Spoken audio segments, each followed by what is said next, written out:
మిత్రులారా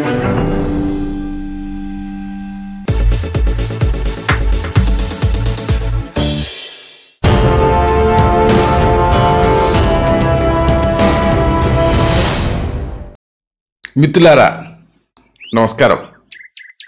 నేను మీ డాక్టర్ చిరుమామిళ్ళ మురళి మనోహర్. ప్రపంచవ్యాప్తంగా ఉన్న మిమ్మల్ని అందరినీ ఇలాగా ఈ ఛానల్ ద్వారా కలుసుకున్నందుకు చాలా సంతోషంగా ఉంది. ఆరోగ్యం అవగాహన అనే ఈ చక్కని సిరీస్లో మన ఆరోగ్యానికి సంబంధించి ఎన్నో విలువైన విషయాలు తెలుసుకుంటున్నాం. ఈ కార్యక్రమంలో మనం తెలుసుకోబోయేది ఎంతోమంది అడుగుతున్న సమస్య. ఇదేమిటంటే జుట్టు రాలకుండా ఉండాలంటే ఏం షాంపూ వాడాలి? దీనికి సంబంధించిన వివరాలు తెలుసుకుందాం. చాలామంది ఇలాగా మెయిల్స్ రాస్తున్నారు. అయితే ఇక్కడ మనం తెలుసుకోవాల్సిన విషయం ఏంటంటే మీరు వాడే షాంపూల కంటే కూడా మీరు తీసుకునే ఆహారం ద్వారానే మీ సమస్యకి పరిష్కారం లభిస్తుంది. చాలా ముఖ్యం ఇది.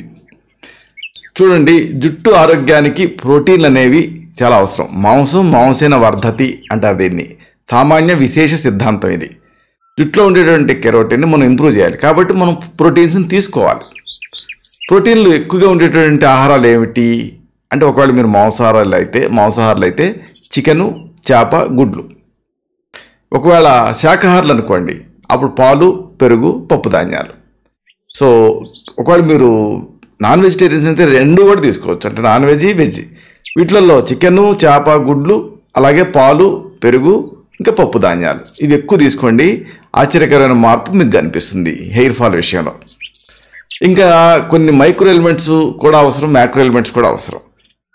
ఐరన్, జింక్, సెలీనియం ఇవి అవసరం జుట్టు రాలకుండా ఉండాలంటే. Iron, zinc, selenium. కాబట్టి ఈ ఖనిజాలు ఉండేటువంటి ఆహారాలు మాంసాహారంతో పాటుగా మీరు తీసుకోవాలి. అంటే ఏమిటి? కందులు, పెసలు, మినుములు, ఇలాంటి పప్పు ధాన్యాలు, ఇంకా బాదం, పిస్తా, వాల్నట్స్, అవిసె గింజలు ఇవి తీసుకోండి. చాలా మంచి హెయిర్ హెల్దీ రెమెడీస్ ఇవి. వీటి వల్ల ఆరోగ్యకరమైన జుట్టు వస్తుంది. ఎందుకంటే జుట్టుకి అవసరమైనటువంటి omega-3 ఫ్యాటీ యాసిడ్స్ వీటిలో బాగుంటాయి. ఇంకా విటమిన్ డి కూడా అవసరం. విటమిన్ డి తక్కువ ఉన్నా కానీ జుట్టు రాలిపోతుంది.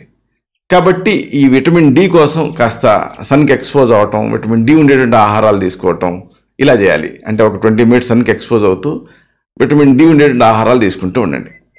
ఇంకొకటి, నిద్రలేమి వల్ల కూడా జుట్టు రాలుతుంది. కాబట్టి ఈ నిద్ర టైంకి మీరు నిద్రకి ఒక ఇంపార్టెన్స్ ఇవ్వండి. నిద్ర టైంకి కనీసం ఒక 2 గంటల ముందే ఆహారాన్ని తీసుకోండి.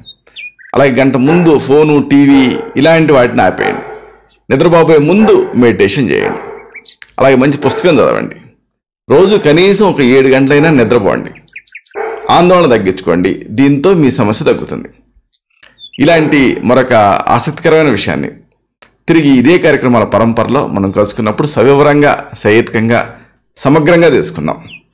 శతం జీవ శరదో వర్ధమానః, శతం హేమంతాన్ శతం వసంతాన్. 100 శరత్తులు, 100 హేమంతాలు, 100 వసంతాలు వర్ధిల్లుతూ జీవించండి. Stay healthy, stay happy. Love you all.